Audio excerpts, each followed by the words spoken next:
Hey, mamas, welcome to Between Us Moms. As always, we're so glad you're here to spend 30 minutes with us when you can be doing literally anything else. So we're glad to have you. We're going to dive right in. Katie, hit us with your cliff notes.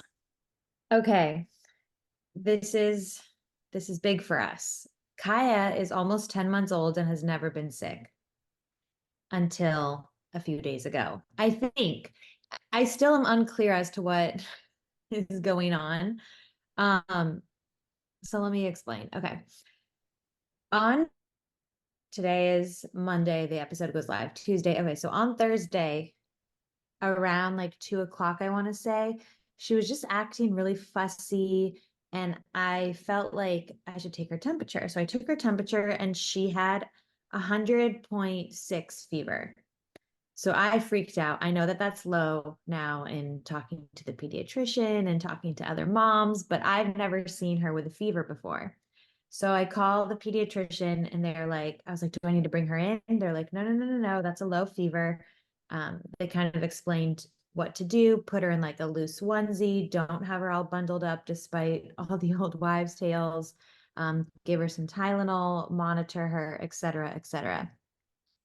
So I gave her some Tylenol. She like falls asleep right in my arms. They said to do like a cold compress. So I did that and she just like slept on me. And I was like, oh my gosh, it's just like heartbreaking to see your baby not doing well, right? It's the worst thing on the planet. Um, so then she slept, woke up a couple hours later, and she was sprightly as ever, bouncing off the walls, jumping in her jumperoo, crawling all over the floors. Like she does this little screeching thing when she gets excited, doing that.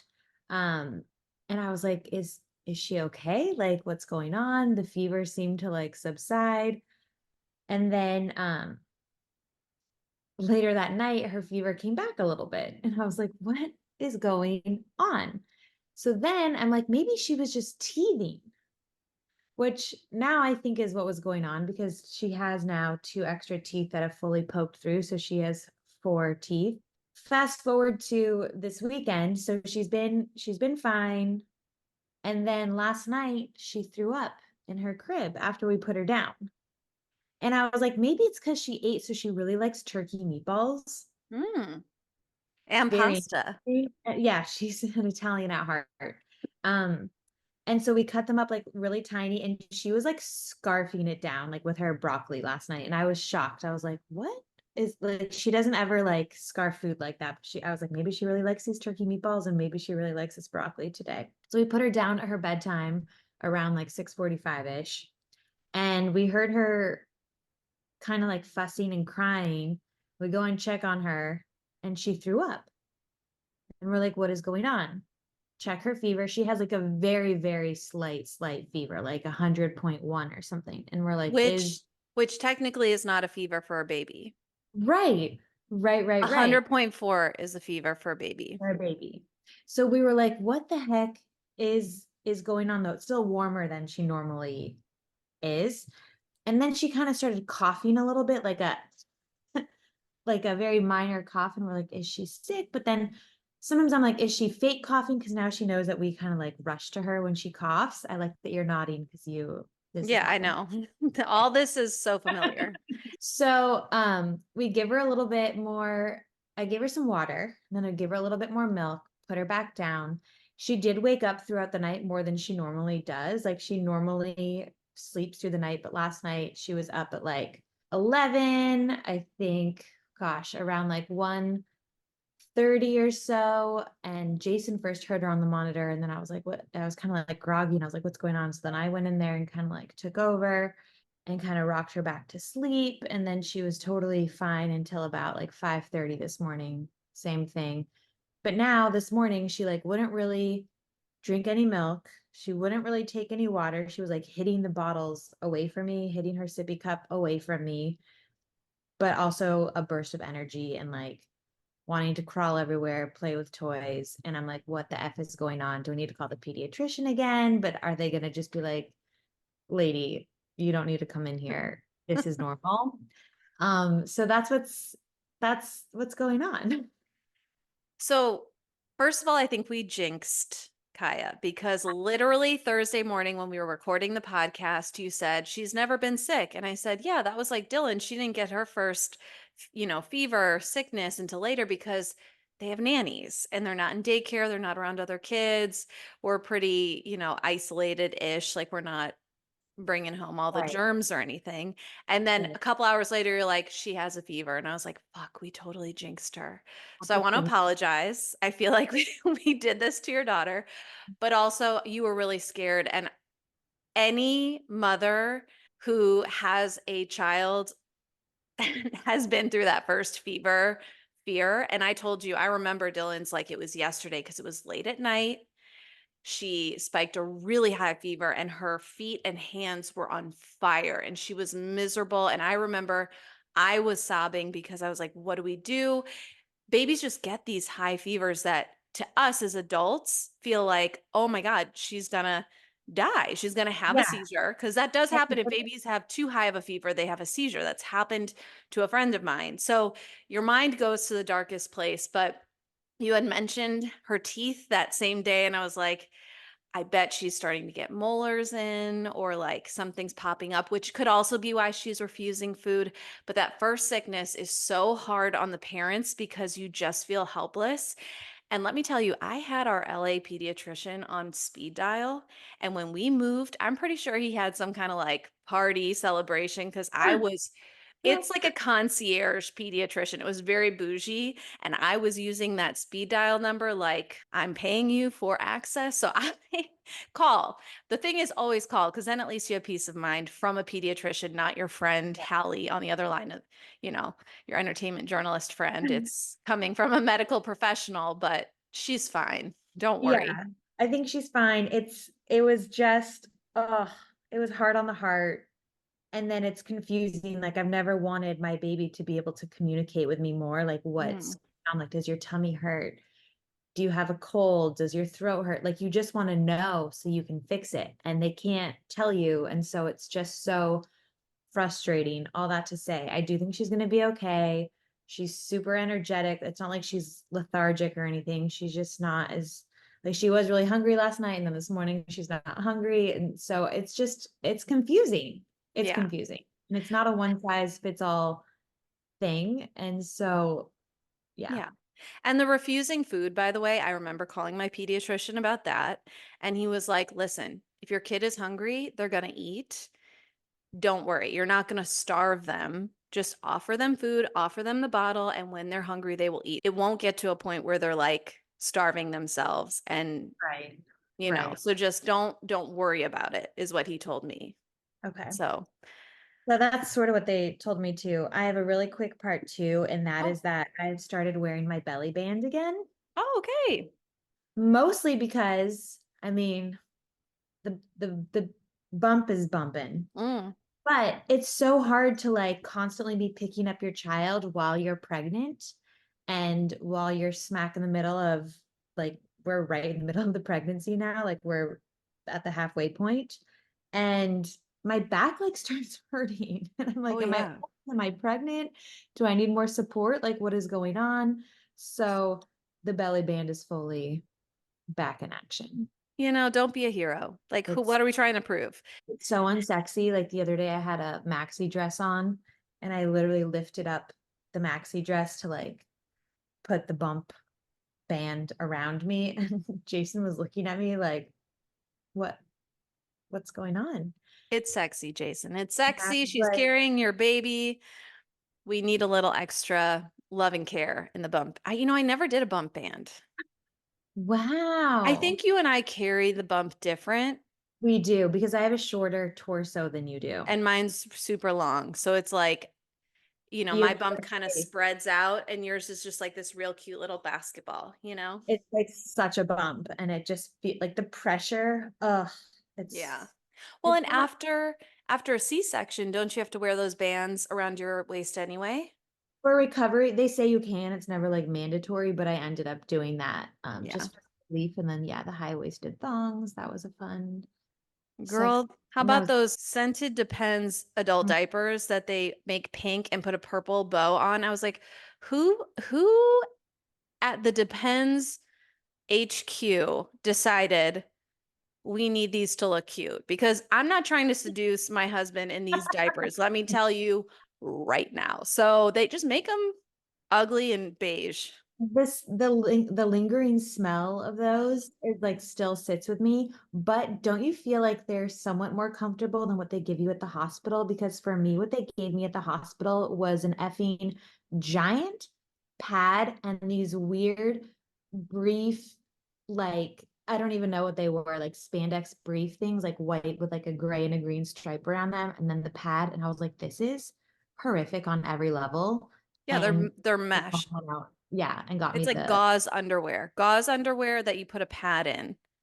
It's uh, amazing. I had no idea I was going to be in a diaper for 6 weeks. No it's horrible. idea. And the smell, it's not a horrible smell, like they're scented, but it's But like, like why? Like, why? we have to do it again. So So soon, so soon. Speaking of sexy, I have two updates as well. One, I never during my pregnancy with Dylan needed Andrew to assist with shaving my legs, but he is shaving my legs. We have entered sex. that stage. We like to shower together. And I was just like, listen, we can't both be in here and me bend over and shave my legs. And he's like, I'll do it. Did a very nice job, I must say. He did cut Okay. behind both my ankles, but it's a tricky spot. I cut there Mm. too. It's fine. He now wants to, is he going to kill me? He thinks it will be sexy to shave my lady bits. So that's Better than our wax, though. totally. I told Yeah. him he just needs to be extra careful. But he's like, this will be fun. It's like kind of a he's probably gonna kill me, but he's like, You know what? int Good for you guys. That I know. thinking of me and Jason doing that is like traumatizing to me. I know. I'm like, but I'm like, I But kind of that love is that not baby. what I want to be doing while pregnant. So good for you guys. I'm all here for it. And I want to Yeah. know how that So goes. that's one. So that's the next adventure because I had a wax however long ago it was, which we discussed on this podcast. And soon it will be time for another. And instead, we're gonna venture into the world of him shaving my lady bits. So stay tuned for that. I really hope my mother-in-law is not listening to this, but there's that. The next update, and I know all moms can relate, or all pregnant women can relate. Frankly, all people can probably relate to this these days. The internet is a very dangerous place. Yeah. I fell down a rabbit hole last night on TikTok. I've been very excited about this solar eclipse. Like, What is with the solar eclipse? Why are people like throwing parties? They're all flying to Ohio. Do people not have better things? It's cool. I don't get it. Sorry. I mean, it's just it's same, but I'm here for anything that gives us a reason to be excited. Okay. I just am easily an excited person. So I'm like, cool, let's be excited about this. To be honest, I don't really know. I just know it's not going to happen for another like 2044 or something like that. Now I'm not excited because I fell into a hole on TikTok about how the solar eclipse in many cultures is a bad omen for pregnant women and how pregnant women should stay indoors on the day of a solar eclipse and how it can cause early miscarriage. By the way, I have since debunked all of this through like science does not back this up, Yeah, but I've there are seen. many cultures that suggest if your baby is born in or around a solar eclipse, they'll be born with birth defects and birthmarks, that it can cause premature labor, that it can cause miscarriage. I was like, is this for real? And I'm in such a vulnerable place that I was like, up in the middle of the night, literally at 3 a.m., like, do I need to stay inside? And it's like in these cultures, it's like wear red on that day. It was like all these things. So I'm scared to leave my house today. It's a Hearing you mess. say all this stuff, it is scary because now I'm like, oh my gosh, do I also need to stay indoors? But then I'm also like, people say crap about everything. There's always a naysayer, someone who like, I don't know, thinks the world is ending because XYZ is happening. And it's like, at what point does that become unhealthy and also just like unrealistic? My one of my best friends, Melissa, she has 3 kids. She had them back to back. She is a fucking badass. Like when I'm in her house watching her mother, I'm like, this is goals. She's incredible. I could go on and on. But all this to say, her mentality is that she wants to be a 1970s mom. She wants to raise her children as if she's in the 70s, as if she doesn't have access to internet. She wants to trust her intuition and her gut above everything else. And I'm like, that's so brilliant because you can find anything you want to support your fears. The True. internet's just a dark place. And I think in parenthood, your heart and your gut is just like the most important thing you have. And then leaning on your mama community, like when you were saying Kaya had a fever. I remember when Dylan had a fever. I have a group of moms that live in LA that are some of my best friends, and we just go back and forth about everything. By the way, we have started a group on Facebook that's the Between Us Moms Facebook group. And we hope that that can be a place where you can post your questions, your thoughts, you can vent, you can talk about whatever, and other mamas can weigh in, give you helpful advice, love on you, whatever you need.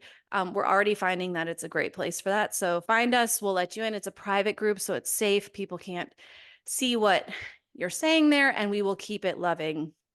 If you are Yes. not loving, you're out. So And please invite your friends to also join. yeah, we want it to be an epic mama community. But I think it is time we dive into the tea, shall we? We shall. Okay. I really like this story. Kourtney Kardashian is currently vacationing with her sisters Chloe and Kim in Turks and Caicos. She and her husband Travis Barker welcomed their son Rocky together in November. And while she's there, like living this glamorous life, poking fun of Kim in the earring in the ocean moment, she got really candid about her postpartum journey. And I loved the message that she posted to her Instagram story to fellow moms. She said, "Dear new mommies, your body is beautiful at all stages. During pregnancy, as we are glowing and growing, postpartum, as we are healing and shrinking, and then that period I find the hardest as our bodies are still adjusting." She noted that breastfeeding moms have even more to handle when it comes to their changing bodies, saying that's a whole other part of it. And then she said the pressure put on us to bounce back when everything is new and different isn't realistic. She ended the story by saying, "You are beautiful, just a little reminder for me too." Mhm. And I so related to that because everyone's postpartum journey is so different and your body does change so much during pregnancy and after pregnancy because you grew life, like you grew a child inside of you and you are healing and then you are shrinking. And then I think for breastfeeding, they always say, like, oh, you lose so much weight breastfeeding. I was the opposite. I just wasn't someone who like dropped it instantly. And I feel like when I finally was starting to get back to myself is when I got pregnant again. Ain't that funny? And so I loved her her reminder. What did you think? I think more famous people need to share this message because they have a platform to do it. They also have incredible access. They're privileged, they have wealth, they have all the resources any new mom could ever want. So when we see these women who are in the public eye, who are bouncing back so fast, we forget that's not the every woman's journey. And Mhm. it's really unhealthy to think that our journey is going to be the same as Kourtney Kardashian's. So while she might have nannies to watch the baby while she works out, and personal trainers and dietitians and personal chefs and Yeah. all the things, night nurses, all the things that any one of us would die to have, we're working on a different timetable with different resources, and showing yourself grace is so important. And I think that women who are in the public eye really need to be more candid about it and more loving and more transparent about that. So I love that she shared this message. She's also older than she was when she had her three children with Scott Disick. So that Mhm. postpartum journey, from what I've heard and what I'm sure I'm going to experience, is just different when you're older. I'm almost 40. I lost the weight very quickly with Dylan, but I was similar to you where I was famished. Like I was eating 4 or 5 people during my breastfeeding Breastfeeding, journey. yeah. I was starving. So I didn't lose weight until after that. But I'm winded, by the way. I just feel like that's important to share because I'm in my third trimester and talking is hard. But yeah, I just think, I'm about to be 40. So I'm curious to see what this postpartum experience is going to be like. But I want to be really gentle with myself and just allow myself the time it takes to get back to a healthy place and have no expectation of being the same that I was before. Yeah. I told Jason the same thing. I was like, I think I'm going to be more graceful or I'm going to show myself more grace this time because I was so hard on myself the first time because I was frustrated. I was like, why aren't I dropping this weight? Like I'm feeding our child. The OB said, you burn X amount of calories while you're breastfeeding. And I was like, why is this not happening? Like I was like crying, like upset. And I think this time I'm just, if that's what my body needs to do to like feed our child, I need to just accept it and remember that I will get back to myself, but just not right away. Yeah. We got to talk about Sarah Jessica Parker.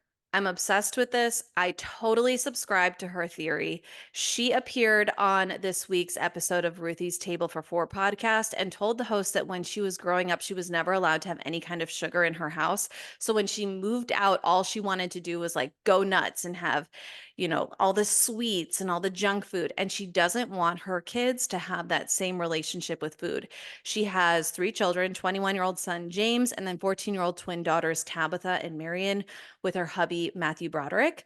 And she said, quote, in our house, we have cookies, we have cake, we have everything. And I think as a result, you kind of have a healthier relationship. And my daughters will have the figures they have, and hopefully they'll be healthy.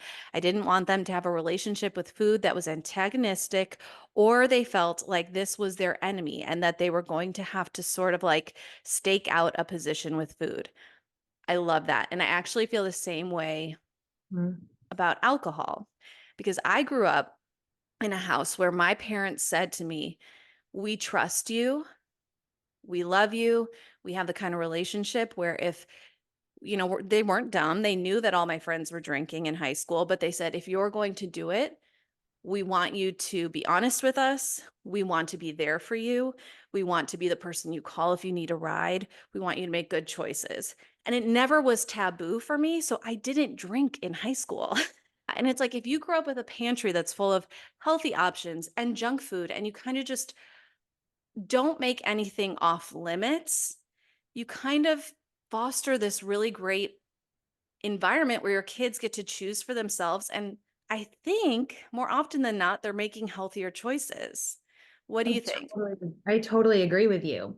We grew up very similarly to you, and especially like in terms of food, nothing was ever off limits. My mom never ever made comments. If anything, she was like, and not that this is like super healthy, but we all played sports all the time and we had a million schedules. And I ran track and played soccer and I was a cheerleader. Like I did so much that she was always like, do you want McDonald's for dinner? Do you want pasta for dinner? Because she wanted me to have those carbs to like replenish myself, especially before big soccer games. Like I played all-star soccer. I was on a tournament team. And so if anything, I feel like they encouraged me to eat food. And it makes me so sad because I know friends that have had eating disorders and their parents weren't like that. And their Yeah, parents were constantly making comments like, "Oh, are you sure you want to eat that?" And I feel like as they got older, they looked at food as almost like a reward. It was like a reward system of like, "Oh, I worked out, so I can have XYZ." And I feel like that's such an unhealthy way to think about food. Like we need food. We have to have food to like nourish ourselves. And I think I'm going to do the same thing with our kids. Like, yeah, we're probably going to have cookies and we're going to bake together and we're going to like I just think that's an important part of childhood first of all, and I just don't ever want them to think about food negatively. And I already think we have an uphill battle enough with social media and for what that sure. perpetuates. 100%. Okay, it is time for OMG of the week. This one really did make me say OMG when I saw all these headlines. A teacher in Ohio is facing termination after she allegedly took 2 sick days from work to attend an out-of-state concert. Her name is Eileen Washburn, and she reportedly, quote, refused to answer questions about her whereabouts or specifics on her alleged need for sick time during a pre-disciplinary meeting. According to the school district records, Lakota West High School put her on unpaid leave.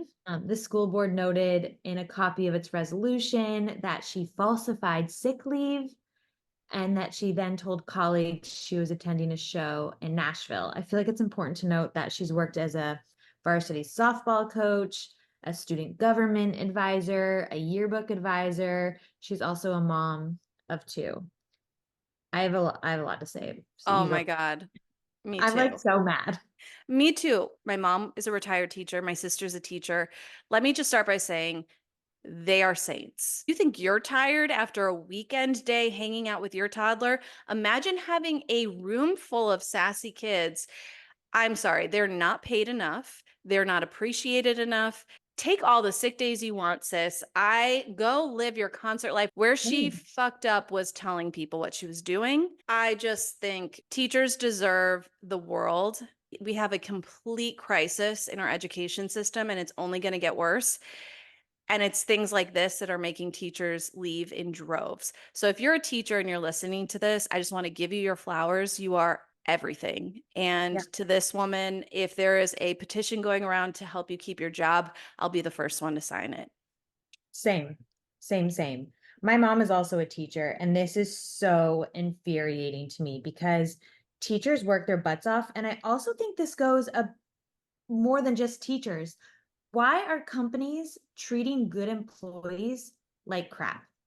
This woman is a student government advisor. She's like a varsity softball coach, a yearbook advisor. Like she's going above and beyond in her role at this school. She's been there for almost 10 years. She's a mom. Let her use her days off to do what she wants to do without the fear of losing her job. Like, I just feel like this is a bad way for companies to run businesses, for school districts to run schools, is like instilling fear in the employees. Like, that Yep. is such a way to hurt morale. And yeah, like you said, make people not want to be teachers. And we need good teachers more than ever right now. Like, there is such a need for that. And I really feel for this woman. I'm sure she's like anxious right now and scared. And I just think if you know that she's a good employee, especially, like, I'm sorry that she didn't tell you what she was actually doing, but she was using those days off that she had off. Like she was using sick days. That's why they should really call them mental health days to go see a concert. Like, who cares? Yeah. Veto, hate it, OMG. Ugh. Yeah. Yeah. And to end things on a lighter note, we're going to go to a mama we love this week. It's Chrissy Teigen, who's keeping it real on social media. She shared pics from a recent family vacation in Thailand, including one where she's wearing this black bikini. Moms were sprinting to the comments to praise her for not photoshopping. They said, "Thank you for posting an honest, real pic of a normal mom body. You look amazing. So many of us moms are too self-conscious about our postpartum bodies and worry how it looks. But looking at you, I understand it looks beautiful." Another person said, "You're absolutely stunning." Saying, "Thank you. I can see you didn't filter like many do, and I applaud you because you look gorgeous." Another said, "Imagine if all the most beautiful women in the world shared unedited pictures on social media. That's the world I want my little girl growing up in. Thank you, Chrissy." And this goes back to the Kourtney Kardashian of it all. You know, let's be real. Chrissy is still extremely lean. She still has all the resources in the world, but she's someone who's always kept it real. She's talked about her plastic surgery. She has talked to the Today Show after she gave birth to Luna about all the resources she had as a celebrity to help her bounce back. But I do think it is important that these women, all women, me and you know, Sally down the road, like I think we all just need to keep it real and stop filtering for the sake of our daughters. I looked at this picture and I was like, thank you, Chrissy. Yes, she looks beautiful. Yes, she's a model. Yes, like you said, she has all these resources. But the fact that you could tell she didn't retouch anything on her, and that is what a mom body looks like you grew life. I'm just so grateful for that because I look at so many other moms and even people that I know that have become moms that like went and got, surgery or liposuction or whatever it is and they fully edit their pictures and it makes me feel like crap because I'm like I'm not like that. Like I'm just not. And it made me feel like less alone in a weird way. Yeah. And so I agree with you. We all need to like stop filtering, stop like hiding what our bodies actually look like and promote how beautiful they are, especially postpartum. Yeah, things are Yeah. different. Yep. Accept it, love it. That's the way it goes. I used to filter like crazy. Not anymore. Ever since I had Dylan, I won't do it. I won't Yeah, touch my pictures. I want her to know what a real woman looks like, and I totally. want her to have a healthy view. So, Amen to that. amen. You guys, thank you so much for spending time with us. We love you. You are the mamas we love, and we look forward to talking to you again on Friday. Motherhood is a sisterhood, and don't you forget it.